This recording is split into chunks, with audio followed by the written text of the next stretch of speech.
بسم اللہ الرحمن الرحیم الحمد للہ رب العالمین وصلی اللہ علی نبینا محمد وعلی آلہ واصحابہ اجمعین۔ ساتھیو، یہ دعا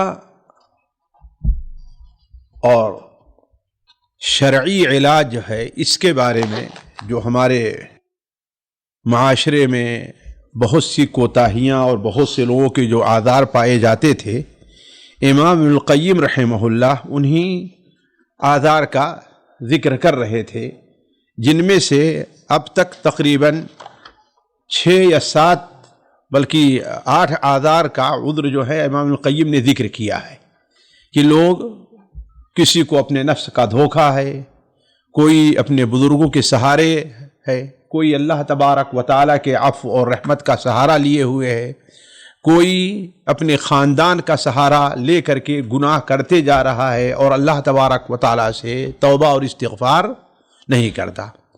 انہی میں سے امام القیم رحمہ اللہ نے کہا کہ بعض لوگ جو گناہ کرتے ہیں اور گناہ کا گناہ ان کا پیچھا نہیں چھوڑتا، ان میں سے بعض لوگ ایسے فریب خوردہ جاہل ہیں جو اس آیت سے دھوکہ کھاتے ہیں۔ جو دیکھیں، شیطان اصل میں بڑا ہوشیار ہے، ان تمام دھوکے اور جو بہانے ہیں ان کے پیچھے اصل میں کون کام کر رہا ہے؟ وہ شیطان کام کر رہا ہے۔ وہ یہ جانتا ہے کہ کس کو کہاں سے دھوکہ دیا جا سکتا ہے، اس لیے کہ شیطان کو اس سلسلے میں بہت بڑا تجربہ ہے۔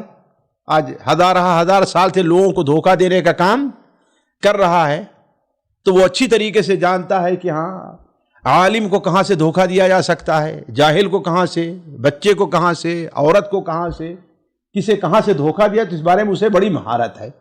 تو انہی میں سے ایک دھوکہ یہ بھی ہے کہ کچھ لوگ اللہ تبارک و تعالیٰ کے اس فرمان سے دھوکہ کھاتے ہیں۔ وہ فرمان کیا ہے؟ یا ایھا الانسان ما غرک بربک الکریم۔ حالانکہ یہ چیز جو ہے بطور تحدید کے ہے، بطور تحدید کے ہے کہ یہ انسان، تو دیکھتا نہیں کہ اللہ نے تجھے کیسے پیدا کیا، تو کس قدر کمزور تھا، اللہ کی تیرے اوپر کتنی نعمتیں ہیں، اللہ تبارک و تعالیٰ کس قدر عظیم اور قدیر ہے کہ اذا السماء انفطرت واذا الکواکب انتثرت واذا البحار فجرت، یعنی یہ تمام چیزیں اس کے باوجود جو ہے ما غرک بربک الکریم، پھر بھی اللہ کریم سے تجھے دھوکے میں کس نے ڈال رکھا ہے؟ علماء کہتے ہیں یہاں کریم کا معنی جو ہے عظیم اور بڑے کے ہے، یعنی جو اتنا عظیم ہے اور جو اتنا بڑا ہے، اس سے تم کس وجہ سے دھوکے میں پڑے ہوئے ہو، اس پر ایمان کیوں نہیں لاتے، اس کے سامنے توبہ کیوں نہیں کرتے؟ لیکن لوگوں نے اس کا مفہوم کیا غلط نکالا؟ غلط نکالا یہ ہے کہ اللہ تبارک و تعالیٰ نے اس آیت میں ہمیں خود ایک بہانہ بتا دیا ہے۔ یہ اللہ تعالیٰ کے ساتھ بدظنی ہے، دیکھیں، سوء ظن ہے کہ اللہ خود ہی کہہ رہا ہے کہ وہ کریم ہے، تو اس کے کرم نے، اس کے لوگوں کے ساتھ مہربانی نے، اسی نے ہمیں دھوکے میں ڈالا ہے کہ وہ کرم کرتا ہے، لہذا ہم گناہ کے اندر نہیں پڑے ہوئے گناہ کو چھوڑتے نہیں ہیں۔ تو ابن القیم رحمہ اللہ کہتے ہیں کہ بعض فریب خوردہ جاہل اس آیت سے دھوکہ کھا رہے ہیں کہ اے آدم ذات، تجھے کس چیز نے اپنے رب کریم سے بہکایا ہے، اور پھر یہی جاہل آیت کا جواب دیتا ہے کہ اللہ تعالیٰ کے کرم اور اس کی مغفرت و بخشش نے ہم کو فریب خوردہ کر دیا ہے، اور پھر اس سے بھی زیادہ جرأت کر بیٹھتے ہیں اور کہتے ہیں کہ ہم فریب خوردگان دہر کے لیے خود اللہ تعالیٰ نے یہ حجت اور یہ دلیل پیش کر دی ہے۔ امام ابن القیم رحمہ اللہ کہتے ہیں ان کا یہ سمجھنا بدترین قسم کی جہالت اور بیوقوفی ہے۔ اولاً اس لیے کہ اللہ تبارک و تعالیٰ کبھی کسی کے دھوکے کی تلقین نہیں کرتا کہ ہاں تم دھوکہ اس طریقے سے لوگوں کو دھوکہ دو، بلکہ بندے کا غرور اور بندے کے ساتھ جو شیطان ہے وہ اس کو دھوکہ دیتا ہے۔ شیطان اور اس کا نفس امارہ اسے دھوکہ دیتا ہے اور عصیان و نافرمانی پر آمادہ کرتا ہے، اس کی جہالت نفس پرستی اور خواہشات اسے دھوکہ دیتی ہیں۔ اللہ تعالیٰ نے آیت میں لفظ کریم جو ارشاد فرمایا ہے، اس کریم کے معنی ہے سید عظیم، یہ بہت بڑا سردار ہے، اور جو بہت بڑا سردار رہتا ہے اس سے انسان خوف کھاتا ہے، اس کا احترام کرتا ہے، اس کی تعظیم بجا لاتا ہے۔ بہت بڑا سردار اس کی اطاعت فرمانبرداری لازم و ضروری ہو، جس کے ساتھ کسی حال میں فریب و دھوکہ درست نہیں ہے، جس کا کوئی حق قابل واگزار نہیں ہے۔ یہ غلط کیش، غلط رو، مغرور، فریب خوردہ آدمی اس آیت کو بالکل غلط، بے محل، خلاف مقصد معنی میں استعمال کرتے ہیں اور اللہ کریم کے ساتھ دھوکہ کر رہا ہے ایسا شخص، حالانکہ اللہ تعالیٰ کے ساتھ فریب و دھوکہ کسی حال میں بھی جائز نہیں ہے۔ اور مثلا کچھ لوگ یہ بھی کہتے ہیں، ایک گروپ ہے یا 10 نمبر ہے شاید یا 9 نمبر، کہ اللہ تعالیٰ فرماتا ہے لا یصلاھا الا الاشقی الذی کذب وتولی، یعنی جہنم کس کے لیے ہے؟ کافروں کے لیے ہے، مومنین کے لیے نہیں ہے۔ جہنم کس کے لیے ہے؟ کافرین کے لیے، اس لیے کہ آگے والی آیت ہے اعدت للکافرین، کس کے لیے تیار کی گئی ہے؟ کافروں کے لیے۔ لا یصلاھا الا الاشقی الذی کذب وتولی، تو ہم نہ جھٹلاتے ہیں اللہ تعالیٰ کے دین کو اور نہ ہم اس سے اعراض کرتے ہیں۔ ہم تو مسلمان ہیں، لیکن مسلمان ہونے کے ساتھ ساتھ گناہ بھی ہم کر لیتے ہیں، تو ہمارے لیے جہنم تھوڑی ہے۔ جہنم کس کے لیے ہے؟ ان لوگوں کے لیے ہے جو کافر ہے، اللہ نے خود بیان کر دیا ہے۔ امام القیم کہتے ہیں یہ مغرور و فریب خوردہ آدمی اتنا بھی نہیں سمجھتا کہ آیت کے اندر شعلوں والی آگ کا ذکر ہے اور یہ جہنم کے بہت سے طبقوں میں سے ایک مخصوص طبقہ ہے، یعنی پورے جہنم کا ذکر نہیں ہے یہ لظا، یعنی اس لیے کہ جہنم کے مختلف طبقات ہیں، جس میں صرف کہیں دھواں ہی دھواں ہوگا، کہیں صرف ٹھنڈک ہی ٹھنڈک ہے۔ تو یہ جو ذکر ہے جہنم کے اس طبقے کا جس میں لظا یعنی بڑے بڑے شعلے نکل رہے ہوں گے، انہا ترمی بشرر کالقصر والی ایسی چیزیں ہوگی۔ اور یہ کس کے لیے خاص ہے؟ عام لوگوں کے لیے نہیں، بلکہ کس کے لیے ہے؟ الذی کذب وتولی، یہ اس شخص کے لیے ہے، نہ کہ عام لوگوں کے لیے ہے۔ امام القیم رحمہ اللہ نے اس پر بڑی گفتگو کی ہے، وہ آگے میں اختصار کرتے ہوئے اس کا مفہوم یہ آپ کے سامنے رکھا اور چھوڑ دے رہے ہیں کہ امام القیم رحمہ اللہ نے یہ بتانے کی کوشش کی ہے کہ یہ اللہ تبارک و تعالیٰ نے جہاں یہ کہا ہے اعدت للکافرین، وہاں جنت کے بارے میں کیا کہا ہے؟ اعدت للمتقین۔ جنت کیا ہے؟ اعدت للمتقین ہے۔ تو جہاں اعدت للمتقین ہے تو متقی بنے بغیر جنت میں جانا نہیں ہے۔ اس کا مطلب ہے کہ وہ لوگ کہاں جائیں گے؟ پھر جہنم میں جائیں گے۔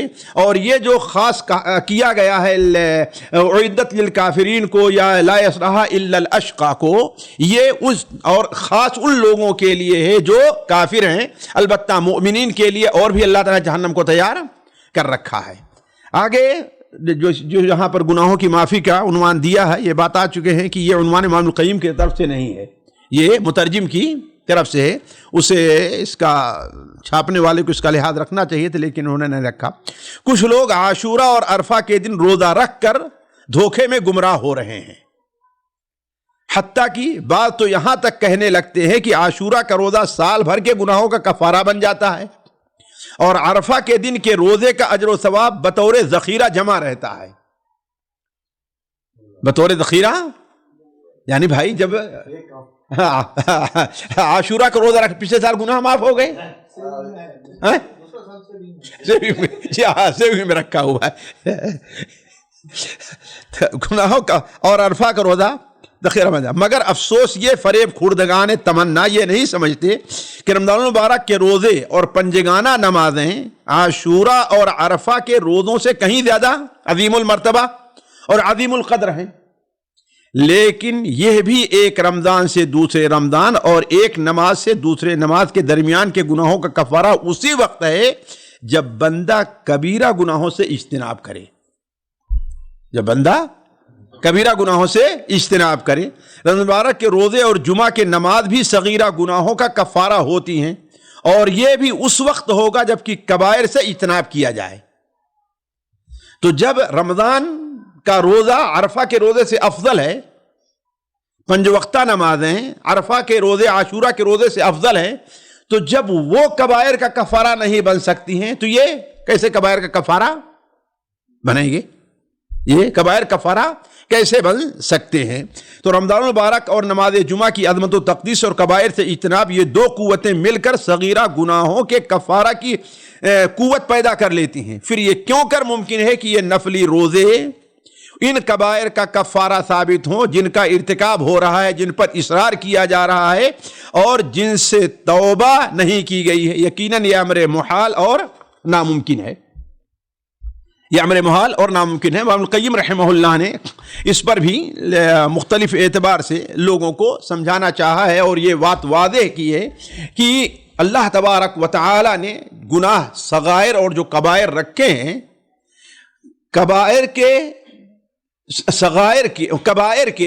صغائر کی معافی کے لیے اللہ تعالیٰ نے یہ شرط رکھی ہے کہ بندہ کبائر سے پرہیز کرے۔ اگر کبائر سے پرہیز نہیں کرتا ہے تو جو بندے کی اطاعت ہے وہ اس کے کبائر کا بھی فائدہ نہیں، کفارہ نہیں ہو سکتی۔ جیسے ان تجتنبوا کبائر ما تنہون عنہ نکفر عنکم سیئاتکم وندخلکم مدخلا کریما۔ اور کہا یہ تو ہو سکتا ہے کہ اگر بندے کے پاس صغائر نہ ہوں تو یہ نیکیاں کبائر کے معافی میں کچھ معین اور مددگار ہو جائیں، لیکن مکمل بغیر توبہ کے کبائر معاف ہو جائیں، یہ چیز کیا ہے؟ وہ مخالف ہے۔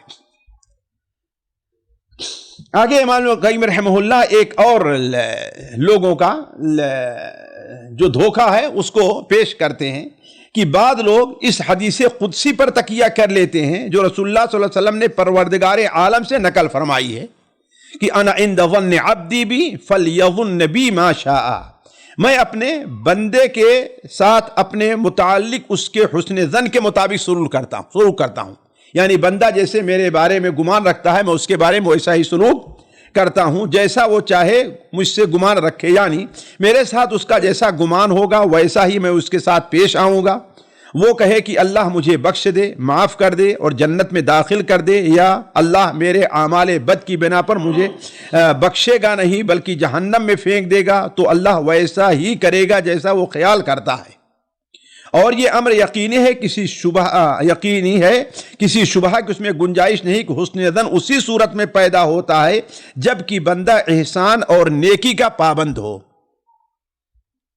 نیکی کا پابند ہو۔ ساتھیو یہ چیزیں جو ہے آگے امام القیم رحمہ اللہ نے بڑی دلچسپ بیان کی ہیں، اور حسن ظن اور غرور کے اندر امام القیم نے فرق کیا ہے کہ حسن ظن کیا ہے اور غرور کیا ہے۔ حسن ظن یقیناً بڑی اچھی نیکی ہے، لیکن اللہ تبارک و تعالی کا جو حسن ظن ہے وہ اسی وقت فائدہ دے گا کہ جب حقیقت میں حسن ظن کا کیا تقاضا ہوتا ہے اس کو بندہ پورا کرے۔ اس لیے کہ اگر انسان اپنا کھیت ہے اس سے یہ امید رکھتا ہے کہ ہاں بھائی وہ غلہ دے گا، تو کب اس سے امید رکھ سکتا ہے؟ جبکہ اس کی خدمت کرے گا، اس میں بیج ڈالے گا، تب کہیں جا کر کے وہ امید رکھے گا کہ نہیں رکھے گا۔ لیکن اس کو بیج نہ ڈالے اس میں اور اس کی خدمت نہ کرے، اور پھر اللہ تعالیٰ سے حسن ظن رکھے کہ نہیں اللہ تعالیٰ ہمیں اس میں غلہ دے گا، تو ظاہر بات لوگ اسے کیا کہیں گے؟ بیوقوف اور پاگل کہیں گے۔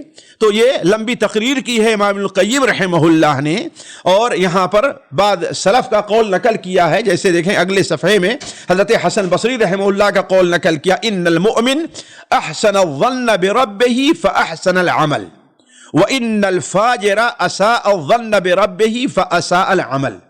مومن نے اللہ تبارک و تعالیٰ کے ساتھ حسن ظن رکھا تو اس نے اچھا عمل بھی کیا ہے، اچھا گمان رکھا تو اچھا عمل بھی کیا۔ اس لیے کہ کوئی بھی آدمی دنیا میں اس زمین میں پر درخت نہیں لگائے گا جو زمین زرخیز نہیں ہوگی، جہاں سے پھل کی امید نہیں ہوگی، وہی درخت لگائے گا جس زمین سے پھل کی امید ہوگی۔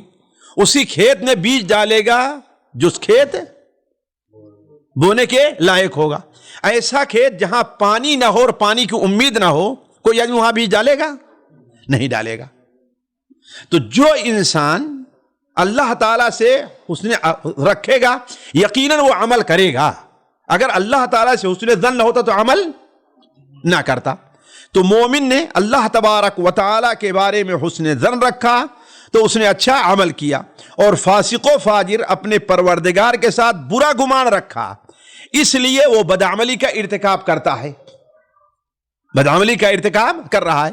اب اگر کوئی شخص ایک بنجر زمین ہو اور اس سے یہ امید رکھے کہ اس میں غلہ پیدا ہوگا اچھا، اور بیج ڈالے، تو لوگ کیا کہیں گے کہ تیری سوچ غلط ہے، یہ حسن ظن رکھنے کے لائق وہ نہیں ہے۔ پس جو شخص اللہ تعالیٰ سے بھاگا بھاگا پھرتا ہے، یہ جملہ بڑا بہترین ہے اس لیے میں اس کو پڑھ دے رہا ہوں، یہ اگلے صفحے میں 70 میں، پس وہ شخص جو اللہ تعالیٰ سے بھاگا بھاگا پھرتا ہے، اللہ کی خفگی کے مواقع، خفگی یعنی ناراضگی، خفگی ناراضگی کے مواقع میں دوڑا دوڑا پھرتا ہے، اور اس کے غضب کے مواقع پر ڈیرے ڈالے رہتا ہے، ذلت و رسوائی کے میدان میں مارا مارا پھرتا ہے، حقوق الہی کی توہین و ناقدری کرتا ہے، اس کے فرامین کو ٹھکرا رہا ہے، اس کی محرمات و نواہی کو معمولی چیز سمجھ کر اس کا ارتکاب کرتا ہے اور اس پر اصرار کرتا ہے، وہ کس قدر اپنے پروردگار کی جناب میں حسن ظن رکھ سکتا ہے؟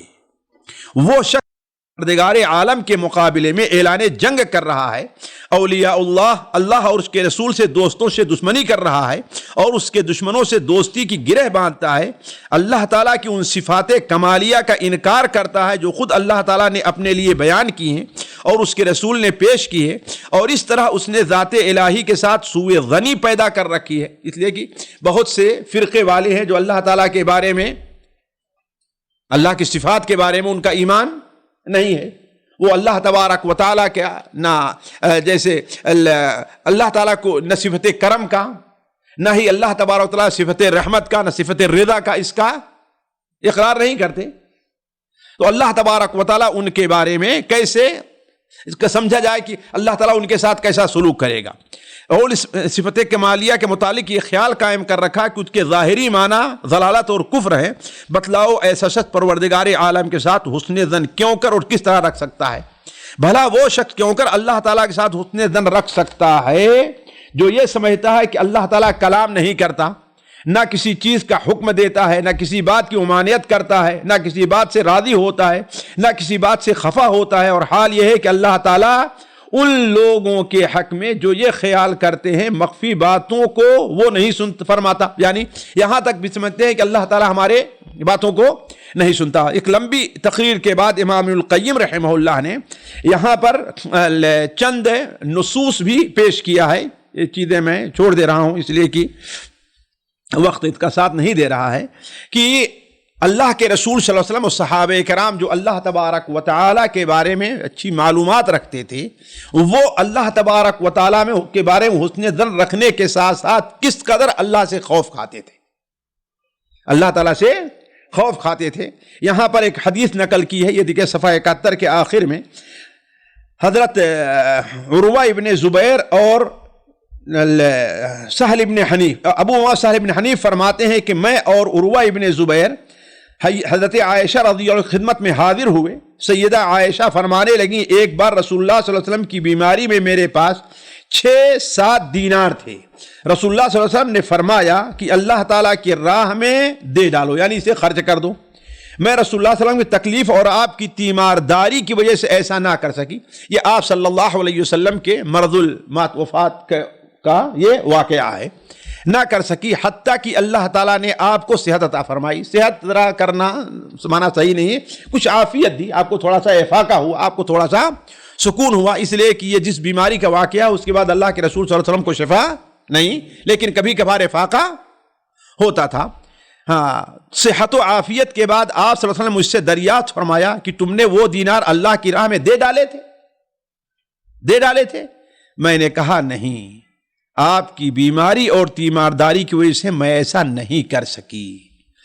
آپ کچھ ناراض ہوئے، اس پر آپ صلی اللہ علیہ وسلم ناراض ہوئے اور فرمایا ما ظن نبی اللہ لو لقی اللہ وہذہ عندہ، اللہ تبارک و تعالیٰ کے نبی کے بارے میں کیا گمان ہے، گمان کیسا ہے، یعنی کیا میں سمجھتا ہوں کہ اللہ تعالیٰ میرے ساتھ کیا معاملہ کرتا اگر اس کی موجودگی میں اللہ تعالیٰ سے ملاقات کرتا۔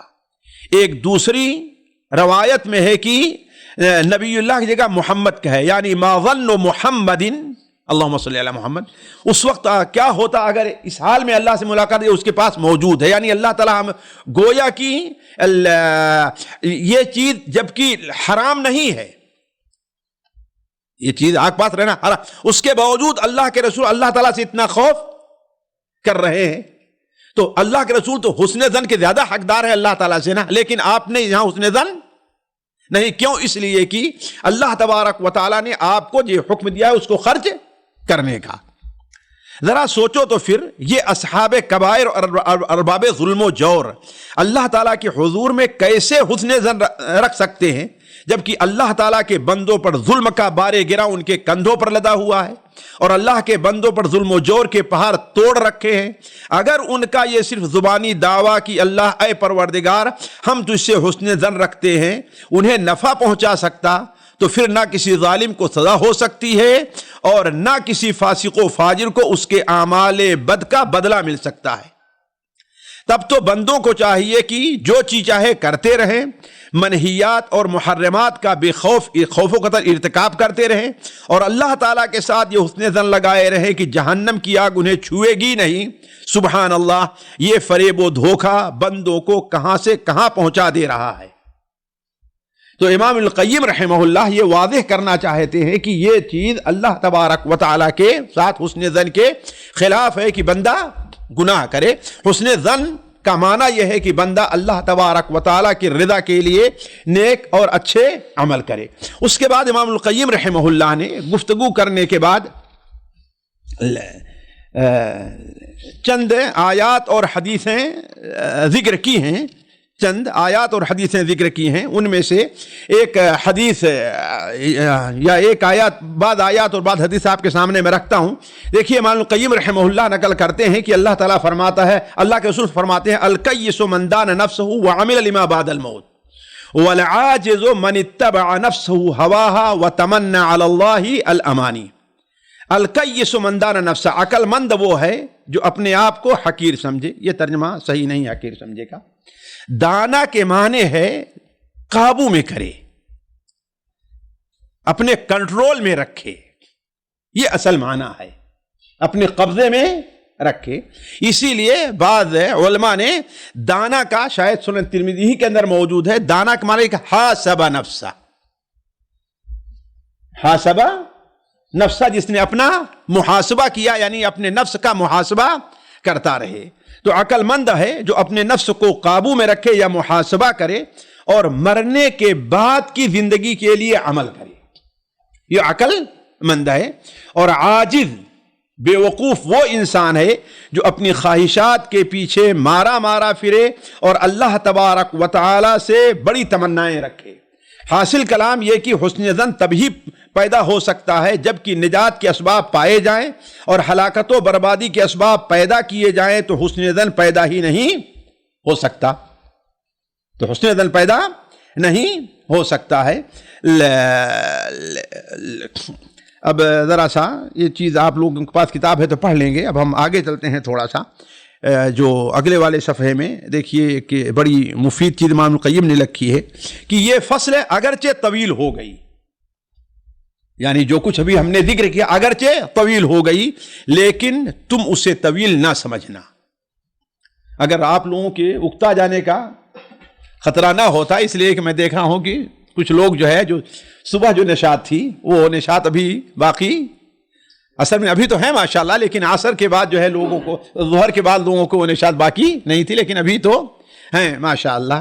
اس لیے میں تھوڑا سا اختصار کے ساتھ کام کر رہا ہوں، ورنہ سچ پوچھئے تو یہ جو باتیں امام القیم نے ذکر کی ہیں وہ بالکل دل کو لگنے والی ہیں، اور یہ لگتا ہے کہ اسے حکیم الامت اس شخص کو ہونے کا حق حاصل ہے، حکیم امت اس شخص کو ہونے کا حق حاصل ہے۔ اور آپ سوچئے کہ اس شخص نے جس نے سوال کیا تھا، اب یہ اس کا اخلاص تھا یا امام القیم کا اخلاص یا دونوں کا اخلاص مل کر کے ایک ایسی کتاب سامنے آ گئی جو قیامت تک لوگ اس سے فائدہ اٹھا رہے ہیں۔ اب آپ دیکھیں، جیسے ہم نے کہا کہ اردو میں اس کے کتنے ترجمے، 3-4 ترجمے اس کے ہو چکے ہیں، انگلش میں اس کا ترجمہ ہو چکا ہے اور دوسری زبانوں میں اس کا ترجمہ، اور بہت سے کبار علماء نے لکھا ہے، ان میں سے حرم کے ایک امام بھی ہیں، وہ کہتے ہیں کہ مجھے جو ہدایت ملی وہ اسی کتاب سے ملی ہے۔ تو یہ کتاب فعلاً بس ہماری ہمت جواب دے آتی ہے، ورنہ یہ کتاب فعلاً اس لائق ہے کہ اس کتاب کے ایک ایک لفظ کو پڑھا جائے اور پھر اس کے اوپر غور کیا جائے، ایک ہی بار نہیں بلکہ اسے بار بار پڑھا جائے۔ تو یہ فصل اگرچہ کچھ طویل ہو گئی لیکن تم اسے طویل نہ سمجھنا، ہر شخص کو اس کی ضرورت بلکہ شدید ضرورت ہے۔ آج ہم میں سے بہت سے لوگوں سے گناہ ہوتا ہے، اگر یہ لفظ ہم لوگوں پر بھاری پڑے تو کم سے کم عبادات میں تو کوتاہی ہوتی ہے، تو بھاری نہیں پڑ سکتا نا، یہ تو ہر آدمی مانے کہ نہیں مانے گا، عبادات میں کوتاہی ہوتی ہے نا۔ اس کی وجہ کیا ہے؟ وجہ یہی ہے کہ ہم غرور کے شکار ہیں، ہم اللہ تعالیٰ کے بارے میں حسن ظن نہیں بلکہ سوء ظن کے شکار ہیں۔ ہم اگر 5 وقت کی فرض نماز پڑھ لیتے ہیں تو اپنے طور پر ہر انسان سوچے، وہ سمجھتا ہے کہ اس نے بہت کچھ کیا ہے بات صحیح کہ نہیں صحیح ہے؟ سمجھتا ہے کہ وہ بس نجات پانے کا اس نے اپنے ذریعہ، میں نہیں کہتا کہ اچھی چیز نہیں ہے، لیکن اللہ تبارک و تعالیٰ کی جو عظمت ہے، جنت کی جو اہمیت ہے، اللہ تبارک و تعالیٰ کا جو عذاب ہے، اللہ تعالیٰ کا جو غضب ہے، ان دونوں کو ایک ساتھ میں آدمی رکھے تو یہ کچھ بھی نہیں ہے۔ اور اس کی سب سے واضح دلیل ہے کہ اللہ کے رسول صلی اللہ علیہ وسلم نے ارشاد فرمایا، علامہ البانی صحیح مسند کو رکھتے ہیں کہ اگر ایک آدمی جس دن سے پیدا ہوا ہے اس دن سے اللہ کی رضا کے لیے سجدے میں رہے اور اسی حال میں اس کی موت ہو جائے، پھر جب قیامت دن اللہ تعالیٰ کے سامنے حاضر ہو سمجھے کہ ہم نے کچھ نہیں کیا، اور ہم 5 وقت کی نماز پڑھے سمجھتے ہیں بہت کچھ ہم نے کر لیا ہے۔ تو یہ کوتاہی ہم سے کیوں ہو رہی ہے؟ اس لیے کہ ہم اللہ تبارک و تعالیٰ کے بارے میں سوء ظن یا بدظنی کے شکار ہیں، ہم غرور میں، ہمیں شیطان نے دنیا میں، اپنے نفس نے، اپنی کم علمی نے، اپنی جہالت نے ہمیں غرور و دھوکے میں رکھا ہے۔ تو امام القیم رحمہ اللہ کہتے ہیں یہ فصل اگرچہ کچھ طویل ہو گئی لیکن تم اسے طویل نہ سمجھنا، ہر شخص کو اس کی ضرورت ہے بلکہ شدید ضرورت ہے۔ اس کے پڑھنے کے بعد تم حسن ظن باللہ اور فریب حسن ظن کو کے فرق کو بآسانی فرق اور امتیاز کر سکتے ہو۔ اب اس کے بعد دیکھ دلیلیں دی امام القیم رحمہ اللہ نے۔ دیکھیے امام القیم بیان فرماتے ہیں کہ اللہ تعالیٰ فرماتا ہے ان الذین آمنوا والذین ہاجروا وجاہدوا فی سبیل اللہ اولئک یرجون رحمت اللہ واللہ غفور رحیم۔ ذرا آیت پر غور کریں، بے شک ایمان لانے والے، ہجرت کرنے والے، اللہ کی راہ میں جہاد کرنے والے، جن کے اندر یہ 3 صفت ہے، یہی لوگ ہیں جو اللہ کے بارے میں حسن ظن کے شکار ہیں۔ اولئک یرجون رحمت اللہ، یہی لوگ ہیں جو اللہ تعالیٰ کی رحمت کی امید رکھے ہوئے ہیں۔ واللہ غفور الرحیم، تو اللہ تعالیٰ ان کے گناہوں کو معاف کرنے والا اور رحم کرنے والا بھی ہے۔ اس لیے کہ ہمیشہ دیکھیں جہاں آیت ختم ہوتی ہے، آیت کے خاتمے پر اللہ تعالیٰ کے جو اسماء و صفات ذکر ہوتے ہیں اس کا آیت کے ابتدا سے بہت تعلق رہتا ہے، شروع آیت سے، آیت کے مضمون سے بڑا تعلق رکھتا ہے۔ تو جو لوگ ایمان لے آئے، ہجرت کیا اور جہاد کیا، گویا اللہ تعالیٰ کی مغفرت اور رحمت کی یہی حقدار ہیں وہ لوگ، انہی کے لیے اللہ تعالیٰ کی مغفرتیں اور رحمتیں ہیں۔ آگے پھر اللہ تعالیٰ فرماتا ہے، یہاں اللہ تعالیٰ کی ان صفات کو لوگوں کو، صفات کے لوگوں کو امید و رجا کا حقدار قرار دیتا ہے، نہ کہ ظالموں، فاسقوں اور بدکاروں کو۔ اور ارشاد فرمایا ثم ان ربک للذین ہاجروا من بعد ما فتنوا ثم جاہدوا وصبروا ان ربک من بعدها لغفور رحیم۔ ذرا آیت کے الفاظ پر غور کریں، ثم ان ربک للذین ہاجروا من بعد ما فتنوا، پھر آپ کا رب ان لوگوں کے لیے جنہوں نے ہجرت کی بعد اس کے کہ انہیں فتنے میں ڈالا گیا، پریشان کیا گیا، صرف اتنا کافی نہیں ہے، ثم جاہدوا وصبروا، پھر انہوں نے جہاد کیا اور صبر کرتے رہے، تو ان ربک من بعدها لغفور الرحیم، بلا شبہ تیرا رب اس کے بعد کیا ہے؟ غفور الرحیم ہے۔ اس آیت میں اللہ تعالیٰ یہ خبر دیتا ہے کہ ان چیزوں پر عمل کرنے کے بعد اللہ تعالیٰ ان کے حق میں غفور الرحیم ہے. بس حقیقت یہ ہے کہ عالم و عقل مند امید و رجا کو اپنے محل و مقام پر رکھتا ہے، اور جاہل اور احمق اسے بے محل اور بے موقع استعمال کرتا ہے. بے محل اور بے موقع استعمال کرتا ہے.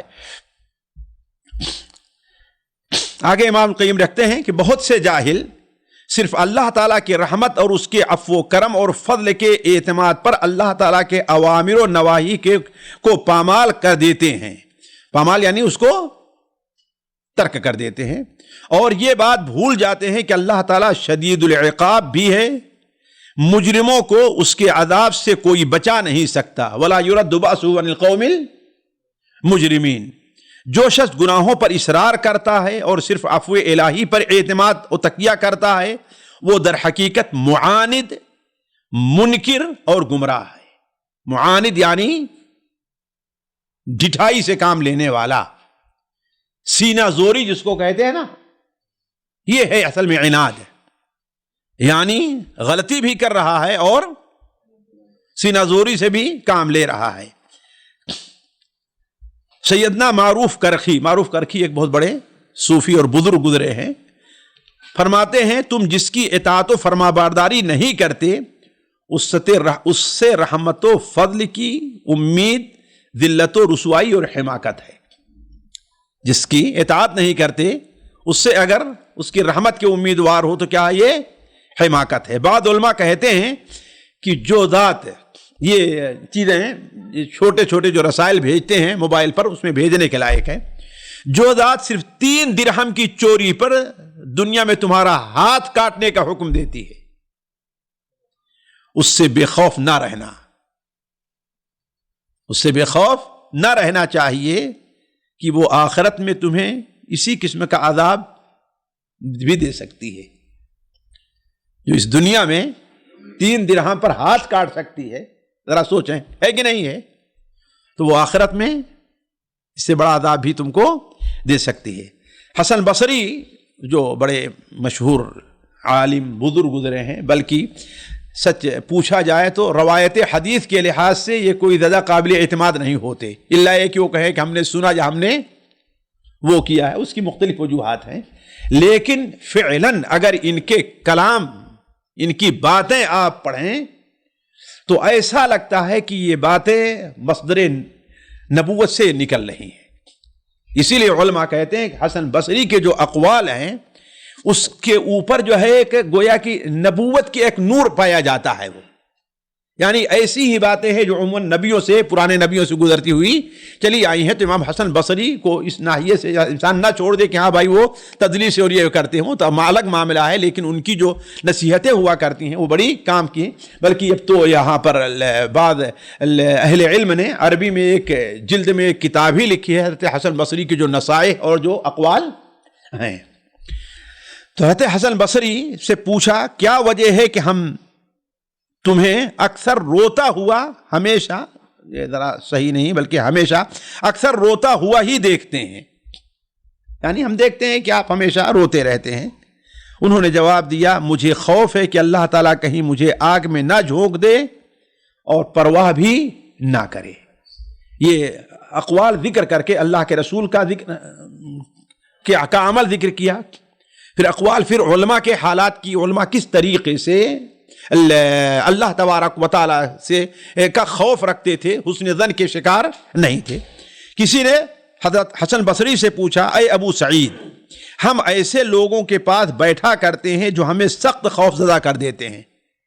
ہم ان کے پاس بیٹھتے ہیں تو ان کی باتوں ایسے ڈراتے ہیں گویا ہمارا دل دہل جاتا ہے، ہمارے دلوں کے ٹکڑے ہو جاتے ہیں. ہم اس قسم کے خوف کا کیا علاج کریں؟ تو انہوں نے کیا کہا کہ ٹھیک ہے، ایسے لوگوں کے پاس بیٹھو جو تمہیں خوف دلاتے ہیں تاکہ تمہیں آخرت میں خوف نہ رہے.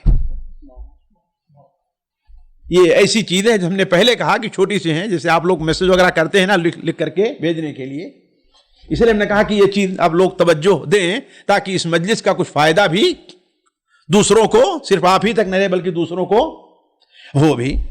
تو انہوں نے جواب دیا تمہارا ان لوگوں کے پاس بیٹھنا بہت ہی اچھا ہے جو تمہیں ڈرا ڈرا کر امن و راحت کی جگہ پہنچا دیں، ان لوگوں کے مقابل میں جو تمہیں امن و سلامتی کی باتیں سنا سنا کر خوف و ہلاکت کی منزل پر لے جائیں۔ سمجھے فرق نہیں؟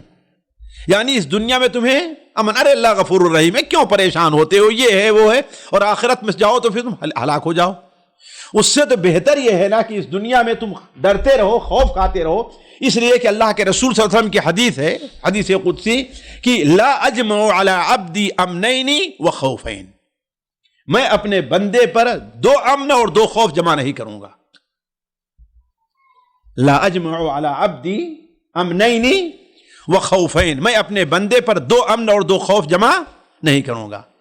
اگر وہ مجھ سے دنیا میں ڈرتا رہا تو آخرت میں اسے نہیں ڈراؤں گا میں، اور اگر مجھ سے دنیا میں بے خوف رہا جیسے ہم لوگوں کا حال ہے تو پھر آخرت میں اسے میں امن میں نہیں رکھوں گا۔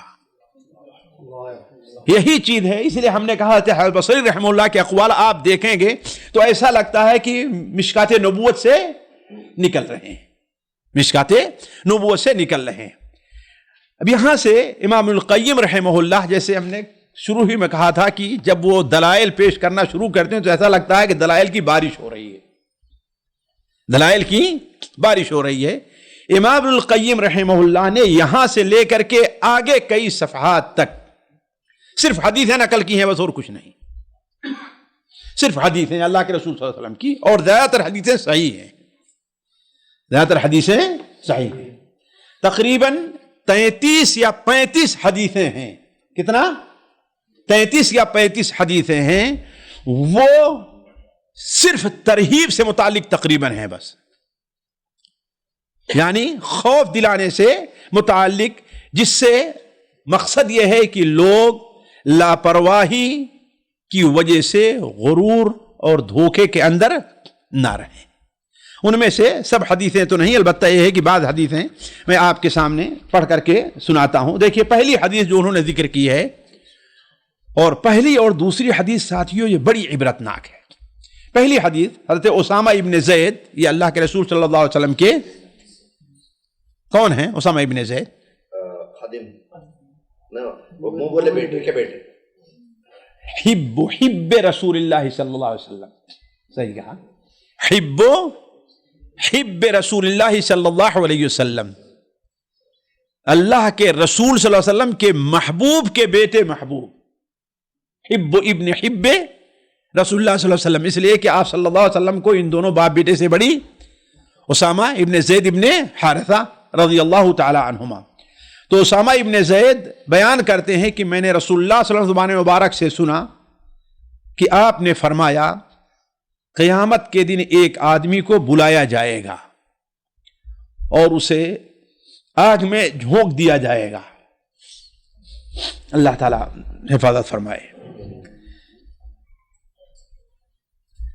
آگ میں گرنے کی وجہ سے اس کی آنتیں الٹ پلٹ ہو جائیں گی، یعنی جب جہنم ڈالا جائے گا تو اس کی آنتیں باہر آ جائیں گی، اور وہ اسی طرح سے گھماتا رہے گا، نہ کہیں جا سکتا۔ جس طریقے سے بیل کو آپ یا گدھے کو اس میں کولہو یا جو مشین ہوتی ہے تیل اس میں ڈالے تو کیسے گھومتا ہی رہتا نا، اسی کے درمیان میں یہاں پر وہ چکی رہتی ہے یا تیل جس میں، اور وہ اسی کے گردے سے گھومتا رہتا ہے۔ تو ایسے ہی وہ بدبخت کیا ہے، اسے اپنی اتڑیوں کے گرد گرد ایسے ہی گھومتا رہے گا، وہ اس طرح جہنم میں گھومتا پھرے گا جس طرح چکی کے گرد گدھا گھوما کرتا ہے۔ یہ دیکھ کر کے جہنمی لوگ اس کے ارد گرد جمع ہو جائیں گے اور پوچھیں گے، اے شخص یہ مصیبت تجھ پر کیوں آئی، یہ مصیبت تجھ پر کیوں آئی؟ تو ہمیں نیکی اور بھلائی کا حکم دیا کرتا تھا، تو ہمیں نیکی اور بھلائی کا حکم دیا کرتا تھا اور برائیوں سے ہمیں روکتا تھا۔ وہ جواب دے گا، میں اوروں کو نیکی اور بھلائی کا حکم ضرور کرتا تھا لیکن میں خود اس پر عمل نہیں کرتا تھا، لوگوں کو برائیوں سے روکتا تھا لیکن خود میں باز نہیں رہتا تھا۔ تو یہ اس شخص کا حکم ہے جو امر بالمعروف و نہی المنکر جیسا اہم فریضہ ادا کرتا تھا، اور دوسری طرف اللہ تبارک و تعالیٰ کے بارے میں عمل نہ کر کے حسن ظن کا شکار تھا، اس کے ساتھ یہ انجام ہو رہا ہے۔ تو جو آدمی کچھ بھی نیک عمل نہ کرے کسی بھی طریقے سے اور پھر بھی اللہ کا حسن ظن رکھے تو اس کے بارے میں کیا کہا جا سکتا ہے؟ امام احمد بن حنبل رحمہ اللہ سیدنا ابو رافع سے بیان کرتے ہیں، وہ کہتے ہیں کہ ایک مرتبہ رسول اللہ صلی اللہ علیہ وسلم قبرستان بقی سے گزرے تو فرمانے لگے، افسوس تجھ پر، افسوس تجھ پر۔ میں سمجھا غالباً رسول اللہ مجھے فرما رہے ہیں کہ میں اس ساتھ میں تھا، افسوس تجھ پر۔ ابو رافع اللہ کے رسول صلی اللہ علیہ وسلم کے خادم اور آپ کے مولا ہیں۔ آپ نے میں سمجھا غالباً رسول اللہ مجھے فرما رہے ہیں، آپ نے فرمایا نہیں، تم سے نہیں کہہ رہا ہوں، بلکہ یہ اس شخص کی قبر ہے جس کو میں نے فلاں قبیلے کی اصلاح کے لیے نہیں کھلی ہوئی کا پاس کلیم چلے گئے،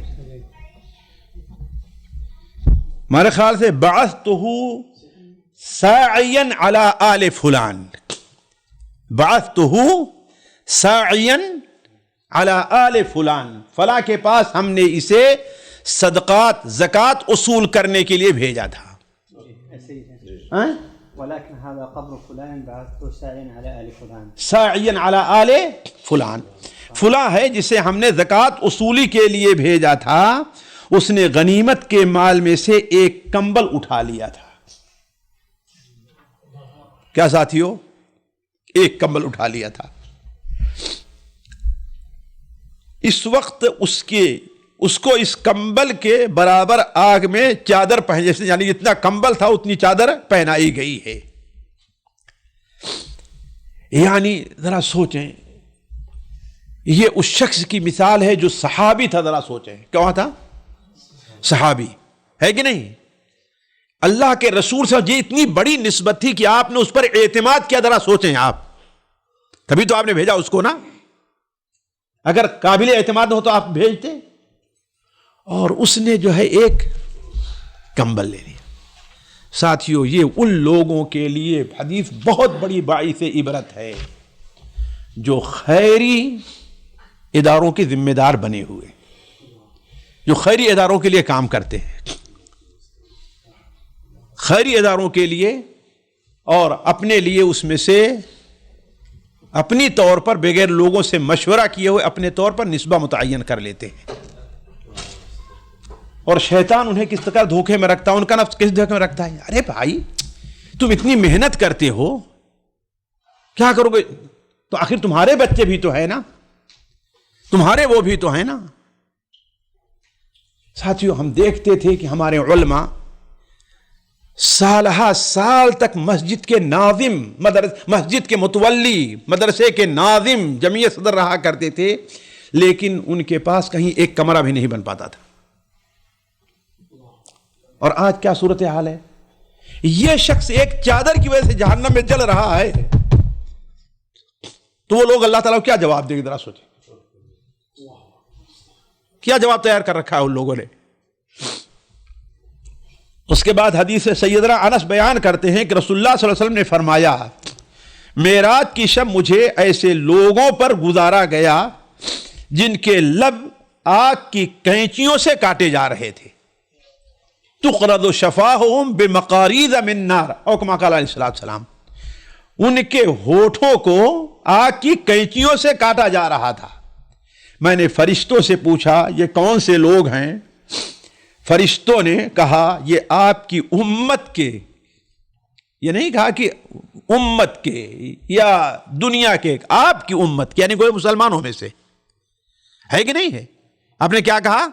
آپ کی امت کے۔ اللہ تعالیٰ نے کیا فرمایا؟ فرشتوں نے کہا آپ کی امت کے وہ خطیب و واعظ ہیں جو دوسروں کو نیک کاموں کا حکم دیتے تھے اور خود عمل نہیں کرتے تھے۔ افسوس یہ لوگ اتنی بھی سمجھ نہیں رکھتے تھے، اتنی بھی سمجھ نہیں رکھتے تھے کہ ہم لوگوں کو تو بتا رہے ہیں، روشنی دکھا رہے ہیں اور خود اندھیرے میں ہیں۔ حضرت انس بن مالک رضی اللہ عنہ بیان کرتے ہیں کہ رسول اللہ صلی اللہ علیہ وسلم نے فرمایا، جب مجھے معراج کرائی گئی تو اس وقت میں نے ایسے لوگ دیکھے، جیسا کہ ہم نے کہا تھا کہ امام القیم رحمہ اللہ ان لوگوں کو جو حسن ظن کا دعویٰ کر کے عمل سے پیچھا چھڑائے اور گناہوں کے اندر مبتلا ہیں، ان لوگوں کے لیے یہ حدیثیں امام القیم نے ذکر کی ہیں کہ ایسے لوگوں کو اللہ تعالیٰ نے نہیں بخشا تو تمہارا کیا حال ہوگا سوچو۔ جب معراج کرائی گئی تو اس وقت میں نے ایسے لوگ دیکھے جن کی انگلیوں پر بڑے بڑے تانبے کے ناخن لگے ہوئے تھے، انگلیوں میں تانبے کے ناخن، اور وہ اپنے چہرے اور گال اور سینے نوچ رہے تھے اور کھرچ رہے تھے۔ میں نے حضرت جبرائیل سے پوچھا یہ کون ہیں؟ انہوں نے کہا یہ وہ لوگ ہیں جو لوگوں کا گوشت کھایا کرتے تھے، یعنی غیبت کرتے تھے اور ان کی کو بے آبرو کرتے تھے، ان کی بے عزتی کیا کرتے تھے۔ حضرت انس بن مالک رضی اللہ تعالی عنہ، خیر یہ حدیث چھوڑ کر آگے والے جہنم کی ہولناکی جو اس حدیث کو دیکھیں۔ حضرت انس بن مالک بیان کرتے ہیں کہ رسول اللہ صلی اللہ علیہ وسلم نے ایک مرتبہ حضرت جبرائیل سے پوچھا کیا وجہ ہے کہ میں نے کبھی میکائیل کو ہنستے ہوئے نہیں دیکھا ہے؟ ہم نے کبھی میکائیل کو ہنستے ہوئے نہیں دیکھا۔ یہ میکائیل ظاہر بات ہے ان چار اہم بڑے فرشتوں میں ہے جن کا ذکر اللہ نے قرآن مجید میں کیا ہے۔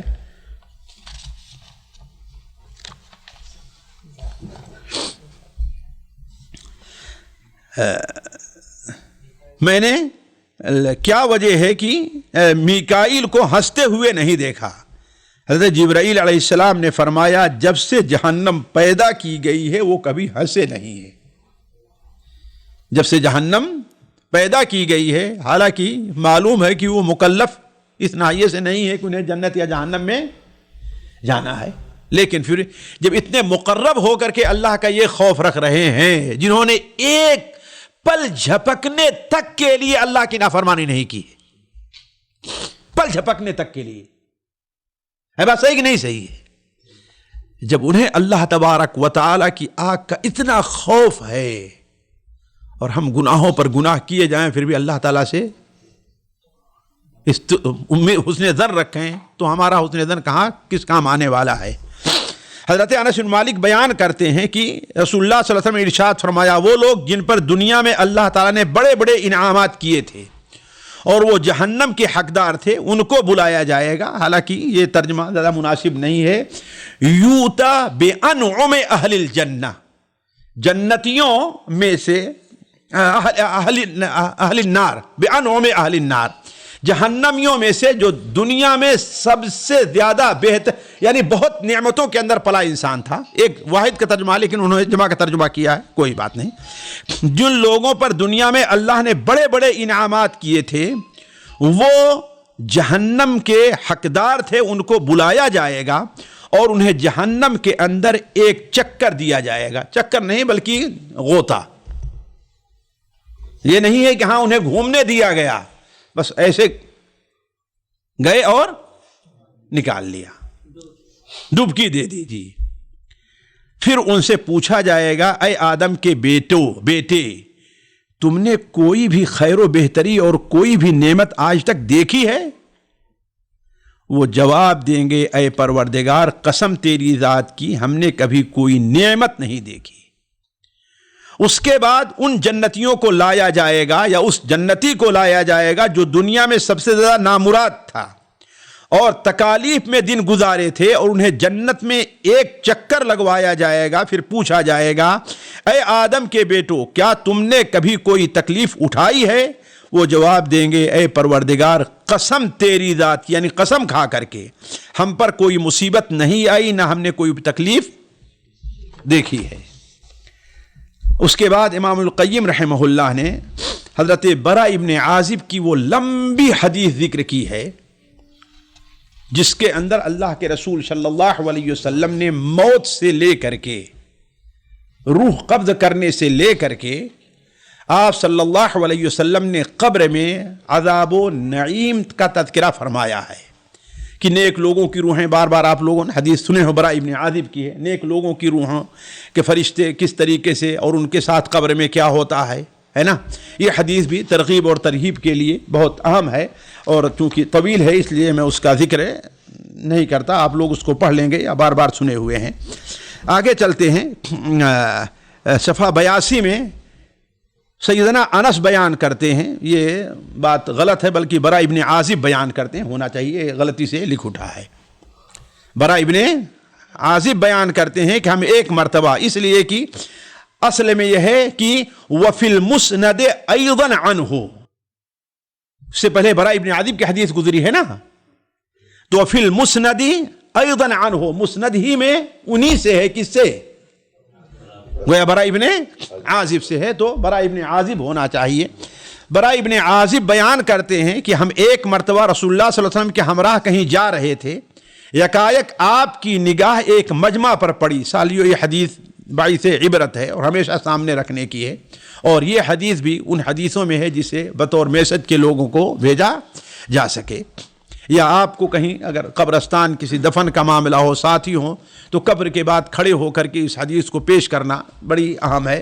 مجمع میں مجھے ایک بار ایسا موقع ملا، اور اپنے کسی ایسے ساتھی کے والد کا انتقال ہو گیا تھا، تو مشکل سے وہاں 3 منٹ 4 منٹ جو ہے ہم نے یہ حدیث ذکر کر کی، تو اس میں ایک ساتھی لوگ تھے، واللہ بہت متاثر ہوئے، بڑا ان کے اوپر اثر ہوا، اور کہا کہ آج 50 سال سے جو سینکڑوں تقریروں کا میرے اوپر کوئی اثر نہیں ہوا، شیخ کی 2-3 منٹ کی باتوں نے میرے اوپر وہ اثر ڈالا ہے. اور آج تک ان کا انتقال ہو گیا، لیکن بیٹا مسئلہ وغیرہ کے مارے میں انڈیا سے کنٹیکٹ میں رہا کرتا ہے. تو یہ حدیث جو ہے بڑی اہم ہے، اس کو سامنے رکھیے.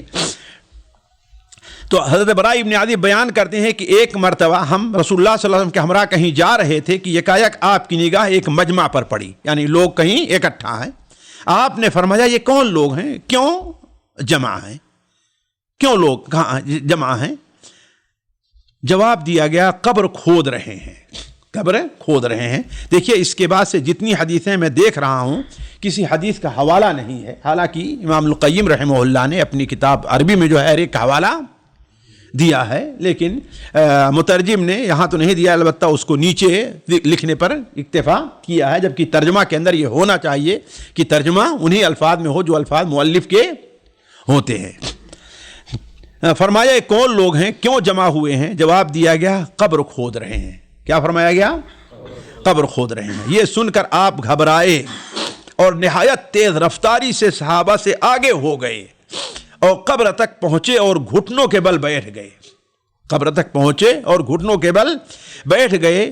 میں آپ کے سامنے کھڑا ہو گیا کہ دیکھوں آپ کیا کرتے ہیں. آپ وہاں اس قدر روئے کہ آنسوؤں سے زمین تر ہو گئی، آنسوؤں سے زمین تر ہو گئی. اس کے بعد آپ ہماری طرف متوجہ ہوئے ہو کر فرمانے لگے الاخوانی یا اخوانی لمثل هذا فاعدوا، یا اخوانی لمثل هذا فاعدوا، میرے بھائیوں ایسے دن کے لیے تیاری کرو، ایسے موقف کے لیے تیاری کرو. تو یہ حدیث امام القیم نے کیوں ذکر کی ہے؟ ان لوگوں کی جو اللہ تعالیٰ کے بارے میں گناہ کے باوجود، کبائر پر اصرار کے باوجود حسن ظن کے شکار ہیں کہ اللہ کے رسول صلی اللہ علیہ وسلم کا یہ حال ہے اور تم کہاں ہو. اب میں کچھ وقت کے لیے اپنی بات تھوڑا سا روکتا ہوں، پھر اس کے بعد انشاءاللہ اگلی مجلس تھوڑی دیر میں شروع کریں گے. السلام علیکم ورحمۃ اللہ وبرکاتہ. سامعین کرام، ہمارے علمی اور عوامی دروس اور سوال و جواب کی مجلسوں سے آپ خود بھی مستفید ہوں اور اپنے دوست و احباب کے ساتھ بھی شیئر کریں. عین ممکن ہے کہ آپ کے شیئر سے کسی کی اصلاح اور آپ کے لیے صدقہ جاریہ بن جائے. واٹس ایپ پر اسلامک میسج حاصل کرنے کے لیے نمبر نوٹ فرمائیں: یعقوب عزیز 00966 5089 59707. واٹس ایپ سوال جو آپ گروپ میں ایڈ ہونے کے لیے نمبر نوٹ فرمائیں: عبدالسلام عمری 00966 502627 622. نمبر بھیجتے ہوئے نام اور پتہ ضرور لکھیں. اسی طرح ہمارے یوٹیوب چینل اسلامی دعویٰ کو ضرور سبسکرائب کریں تاکہ ہماری ہر نئی اور اہم ویڈیو کی اطلاع آپ کو فوری حاصل ہو جائے. تمام دروس، مقالات اور سوال و جواب سیریز کے لیے ہماری مشہور ویب سائٹ www.islamidawah.com کا مشاہدہ کرتے رہیں. السلام علیکم ورحمۃ اللہ وبرکاتہ.